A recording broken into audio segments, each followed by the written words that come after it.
Bonjour tout le monde. Avant de commencer, je veux vous dire quelque chose d'important. Je suis pas ici comme médecin, je suis pas ici comme psychologue, je suis ici comme être humain, comme quelqu'un qui a passé une grande partie de sa vie à se sentir différente sans jamais comprendre pourquoi. Pendant longtemps, je croyais que j'étais simplement trop intense, trop sensible, trop émotive, trop directe ou juste pas normale. Et souvent, quand on comprend pas pourquoi on est différent, on finit par croire qu'on est le problème. Mon nom est Karine, j'ai 53 ans et je suis TSA TDAH. Aujourd'hui, je vais vous parler du TSA, le trouble du spectre de l'autisme, mais avec des mots simples. Je veux vous parler de ce que ça peut réellement faire vivre à une personne. Parce que souvent, l'autisme, ça ressemble pas à ce que les gens imaginent. Souvent, les personnes autistes travaillent, ils parlent normalement, ils ont des amis, ils semblent comme tout le monde. Mais ce que les gens voient pas, c'est tout l'effort invisible derrière ça. Et aujourd'hui, j'aimerais vous faire voir cette partie-là. Donc, c'est quoi le TSA? Le TSA, c'est pas une maladie, c'est pas quelque chose qu'on attrape. C'est une façon différente pour le cerveau de fonctionner. Le cerveau autiste, il va analyser différemment, euh, il va ressentir différemment, comprendre différemment et réagir différemment. Ça change énormément d'une personne à l'autre. C'est pour ça qu'on va parler de spectre de l'autisme. Le TSA, ça veut dire trouble du spectre de l'autisme.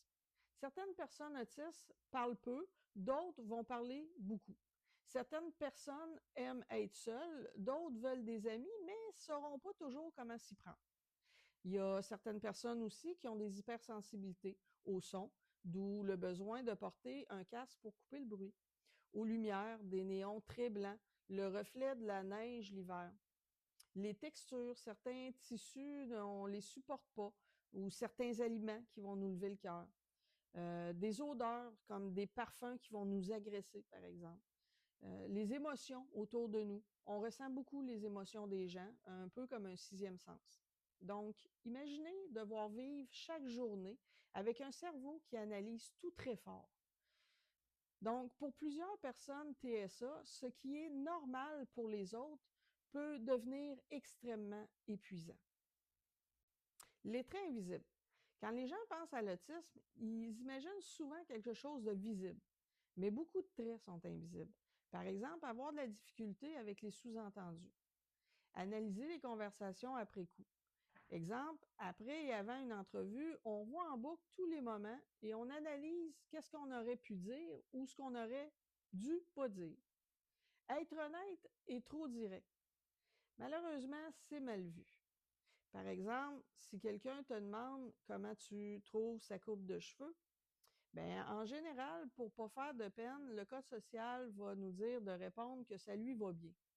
Mais nous, on n'a pas ce code social-là. Donc, on se dit que si la personne pose la question, c'est qu'elle veut la vraie réponse. Évidemment, tu dois deviner que pour se faire des amis, c'est pas super pratique. Puis souvent, ça crée des malaises dans les conversations. Avoir besoin de routine. Des fois, on s'aperçoit pas toujours qu'on a des routines. Par exemple, moi, ma routine le soir, entre autres, c'est mes émissions de télé. Là, tu vas me dire, ben oui, ben tout le monde a des émissions de télé qui écoute chaque soir. Oui, mais c'est pas tout le monde qui file pas bien si ça change, puis qui va se sentir désemparé si jamais ça se déroule pas comme prévu. Donc, il y a aussi ressentir des émotions très intenses.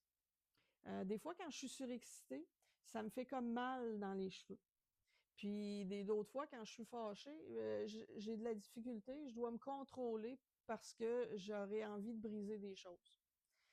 Le sentiment d'injustice, c'est quelque chose pour nous qui est extrêmement difficile à gérer.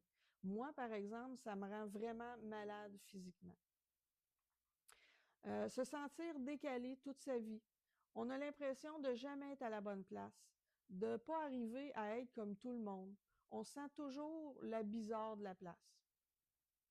Parfois aussi, on devient extrêmement bon pour cacher tout ça. Et là, ça m'amène à quelque chose de très important, le masking. Le masking. Le masking, c'est probablement une des choses les plus difficiles à expliquer. Le masking, c'est quand une personne apprend à cacher qui elle est réellement pour être acceptée. C'est comme jouer un personnage sans s'en apercevoir. On se met à observer les autres, à copier, étudier leurs réactions, apprendre quoi dire, quand sourire, quand rire, comment regarder les gens, bref, comment agir normalement. Certaines personnes deviennent tellement bonnes à masquer qu'elles finissent même par plus savoir qui elles sont réellement. Et le problème, c'est que les gens, souvent, voient le résultat, mais jamais l'effort. Ils voient quelqu'un qui semble comme tout le monde. Donc, ils vont se dire, ben, elle exagère, elle a juste besoin de faire un effort. Mais ils ne voient pas vraiment la fatigue mentale, l'anxiété, l'épuisement, les crises anxieuses, le besoin de s'isoler après avoir une journée d'école ou de travail. Le masking peut devenir tellement lourd qu'il emmène parfois à des burn-out, de la dépression, une perte d'identité ou un énorme sentiment de solitude. Quand toute ta vie tu joues un rôle, tu finis par te demander qui je suis réellement. Pourquoi personne ne l'a vu? C'est une question que les gens se posent souvent. La vérité, c'est que beaucoup de personnes passent sous le radar, surtout les femmes. Parce qu'on apprend très tôt à observer, imiter, compenser. Certaines personnes autistes deviennent vraiment excellentes socialement, mais au prix d'un effort énorme à l'intérieur. On devient des experts pour survivre socialement. On apprend à cacher nos incompréhensions, notre fatigue, notre différence. Et souvent, les gens voient seulement les moments où on fonctionne. Ils ne voient pas ce qui arrive après. Le besoin de se retrouver seul, l'effondrement mental, excusez, le trop-plein. Pendant longtemps, je croyais que j'étais pas normale. Je me suis fait mettre dans des cases de délinquante parce que j'obéissais pas aux règles. Mais en fait, notre cerveau est fait de façon que s'il n'y a pas de logique en arrière d'une règle, il ne va pas la comprendre, donc non plus l'appliquer. À l'école, même chose. Je ne pouvais pas retenir des règles si je ne comprenais pas la logique derrière. Dans mes interactions sociales, j'ai été souvent rejetée parce que même si j'essayais d'être comme tout le monde, les autres sentaient que je n'étais pas comme la majorité. Mais j'aimais aussi être seule. Ça me permettait d'être dans ma bulle, de partir dans ma tête. Ça me faisait du bien. Quand je pars dans un projet, ça me passionne vraiment beaucoup, puis je pense juste à ça, ça devient comme une obsession. Je peux même oublier de manger parce que je ressens pas la faim à ce moment-là. Donc, normalement, on est censé sentir la faim tranquillement s'installer. Mais moi, je passe de vraiment j'avais pas faim à tout d'un coup, il faut vraiment que je mange parce que ça fait mal. Même chose pour la soif. Mais comprendre mon fonctionnement, ça a vraiment changé beaucoup de choses. Ça règle pas tout, mais ça aide à arrêter de se détester pour quelque chose qu'on ne comprenait pas. Parce qu'on n'est pas normal, on est différent. Notre cerveau fonctionne aussi bien que tout le monde, mais il fonctionne différemment. Et ça, c'est important de le comprendre. L'autisme, ce n'est pas un retard, c'est un câblage différent. Alors, si aujourd'hui, il y a quelque chose que j'aimerais que vous reteniez, c'est que différent, ça ne veut pas dire brisé. Certaines personnes vivent le monde plus fort, plus intensément, plus profondément. Et parfois, les personnes qui semblent les plus bizarres sont simplement des personnes qui passent leur vie à essayer de survivre dans un monde qui n'est pas adapté à leur câblage. Avant de juger quelqu'un qui semble étrange, qui parle différemment, qui s'isole, qui réagit fortement ou qui semble maladroit socialement, essayez de vous demander, et si cette personne faisait déjà de son mieux? Parce qu'on ne voit pas toujours les combats invisibles.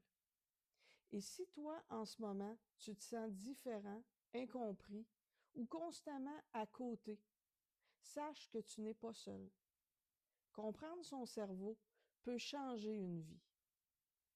Parfois, ce qu'on a passé notre vie à voir comme une faiblesse devient finalement une belle force. Alors, merci d'avoir pris le temps d'écouter et surtout, merci d'avoir accepté pendant quelques minutes d'aller au-delà des masques. Je vous invite, si vous vous sentez concerné, à rejoindre mon groupe et ma page Facebook qui s'appelle Au-delà des masques. Il y aura des podcasts avec différentes femmes neurodivergentes, des femmes avec des belles histoires très inspirantes qui expliqueront leur réalité. Et surtout, n'hésitez pas, si vous avez des questions, à venir me jaser en privé.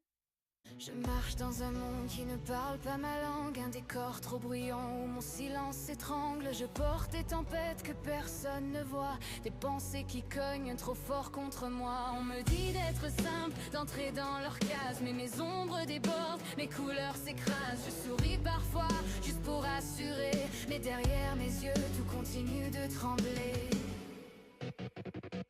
Être différent.